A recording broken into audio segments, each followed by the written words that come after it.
my name is Eric Lowe, and this is my presentation, kind of summing up this semester of U.S. history through Reconstruction. So for my first slide here, I just kind of picked general themes and key terms from each week that I thought were all relevant and kind of tied together. So Indigenous America and Spanish colonization. So Native America was more advanced and rivaled Europe in a lot of ways. Cities like Cahokia had a complex hierarchy and systems of trade. Native Americans also had a very rich culture.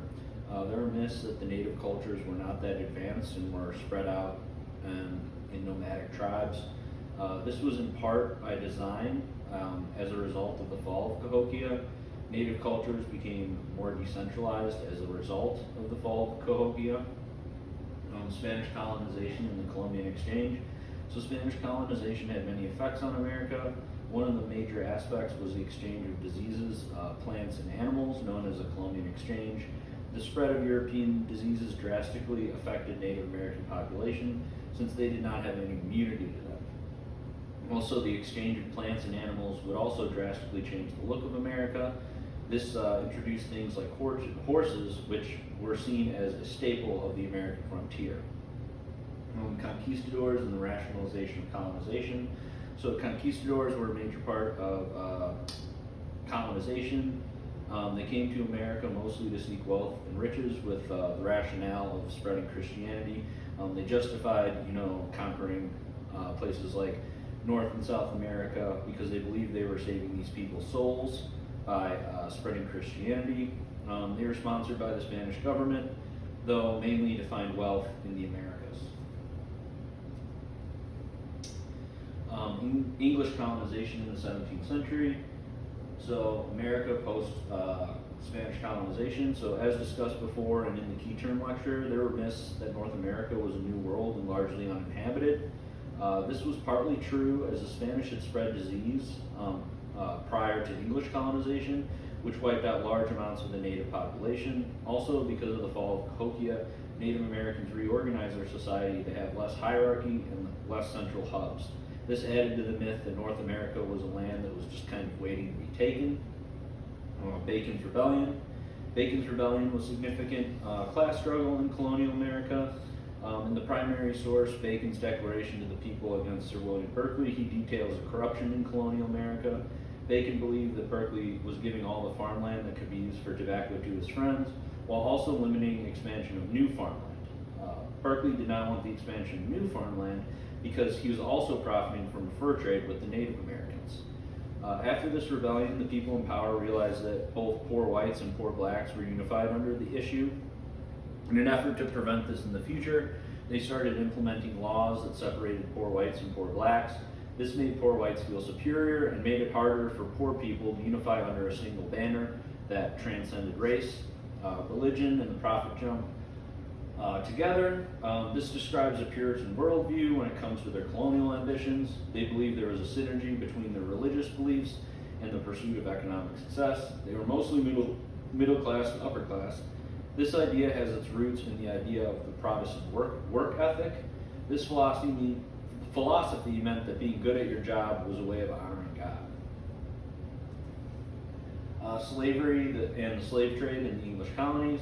So chattel slavery refers to the idea that slaves are property and therefore can be traded or speculated on like commodities. Chattel slavery was mostly Africans from the interior of Africa being sold on the West African coast to be used on sugar plantations and farms in the English colonies. Passages, this refers to the stages it would take for a slave to reach the English colonies. The slave trade started in the interior of Africa, where other Africans would capture Africans and bring them to the west coast of Africa so they could be traded as slave traders. The middle passage refers to the journey across the Atlantic to the English colonies. This was the most brutal part of the journey. In the primary source, Oluwada Ekwuna describes the middle passage. He details how bad this truly was. Slave skins would become raw from rubbing against the boat and each other, and many would prefer death over the journey of the middle passage. The final passage would be a journey in the interior of America to eventually end up where you would be owned and worked. The slave labor systems. So the slave labor systems were systems created to get the slaves to work at maximum production, even though they weren't being compensated for it. The two systems were the gang system or the task system. The gang system would be forced to be worked from sunup to sundown. A driver would set a pace and you were expected to keep up with the driver. The task system gave you a list of daily tasks to complete, and when those tasks were done, you were free to, farm your own crops or essentially do what you wanted. The task system obviously required less oversight, and the gang system relied on violence to enforce. 18th century colonial America and the imperial crisis. French and Indian War was created a crisis for Britain. They were now facing another superpower in the world and had to fund this war effort. In order to fund the French and Indian War, they focused on American colonies. They did this by creating and enforcing taxes on the colonies. This created contempt in American colonies towards the British. This anti-British sentiment caused things like the Boston Massacre, which was a major catalyst for the American Revolution. Taxes. Taxes were a major issue in the American colonies. American colonies were able to become unified in their desire to eventually become their own country. Prior to this, the American colonies were pretty separate and individual. This aversion to British authority would be amplified by people like Thomas Paine, who called for America's independence in 1776. He proposed that all men were created equal and the idea of a monarchy was immoral. These ideas would later become the same foundational ideas in the American Constitution. Dunmore. This key term refers to Lord Dunmore and, in addition, the Somerset case. The Somerset case decided that slavery could not exist in the British Isles because there was no law for it. The main takeaway would be the idea that if you had a slave with you and they touched British soil, they would now be free. This made enslavers nervous in the Americas and gave them another reason in the American colonies to become their own country. Before this happened in America, Lord Dunmore proclaimed that if you were a slave in Virginia and fought for the British, you would now be free, adding to the suspicion about slavery in America. The American Revolution and the early Republic. So radicalism refers to the idea that the American Revolution was a very radical one. This idea was proposed by the famous historian Gordon Wood. He argued that American Revolution was very novel with regards to toppling the British monarchy and declaring all men created equal. Though in regards to slavery and how this revolution treated non-white people, mostly non-white men, the American Revolution was not very radical.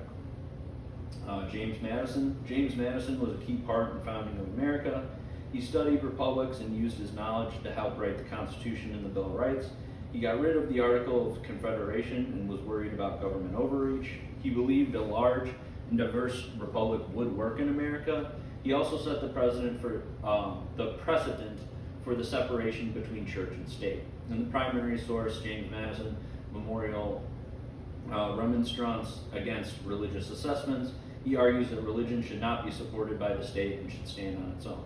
The Three-Fifths Compromise. The Three-Fifths Compromise made it so slaves would count as 3/5 of the population in a given state. This meant that these states would be able to use their enslaved population to have more representative power in the House of Representatives. This did not mean that slaves could vote, and instead gave their representative power to their white enslavers. This gave the states with more slaves more political power. The Missouri Crisis, Indian removal, and antebellum slavery. Challenges to slavery. During the Revolution of America, a lot of people saw the hypocrisy of the ideas of the revolution, like all men are created equal, and slavery. Also, the economics of slavery started to make less sense, though this would soon change with the boom of cotton. Cotton required hard labor, and this need would soon be filled by slaves. Since most of the cotton was being farmed in the South was now a major contributor to the expansion of slavery. The internal slave trade. This boom of the cotton industry created the internal slave trade within America. Slave owners within America began trading their slaves to the lower South. This is because importing slaves had become banned. The demand in slaves made their value increase, giving incentive to slave owners to trade their slaves to now be used to harvest cotton. The pushing system. So this is another labor system. This system is similar to the gang system. It was created to make slaves as productive as possible. This system used violence and torture as a punishment for slaves that did not meet quotas. This is similar to the gang system, which relied on fear and violence as a motivation to harvest cotton as fast as possible. This system highlights how slaves were treated more like animals than people, with all their value being in what they could produce. The impending crisis, Civil War, and Reconstruction. So the first one, fugitive slave law. This law made it so the North had to enforce slavery by having to return runaway slaves. This is important because some have argued that the Civil War was a war about states' rights. Although in this instance, the South did not care about infringing on the Northern states' rights when it came to the issue of slavery. The 1860 election was an important turning point because it started Southern secession. Even though Abraham Lincoln was more conservative than other candidates on slavery, the South still saw this victory as an existential threat since they were so dependent on slave labor and cotton. The South was not willing to negotiate when it came to the issue of slavery since their cotton industry was so dependent on slave labor. The Cornerstone speech. This speech by Alexander Stephens really highlighted how the Civil War was a war about slavery. As I've said before, some have tried to argue that the Civil War was a war about states' rights. The Cornerstone speech shows how the right of the state the South was most concerned about was the right to own slaves.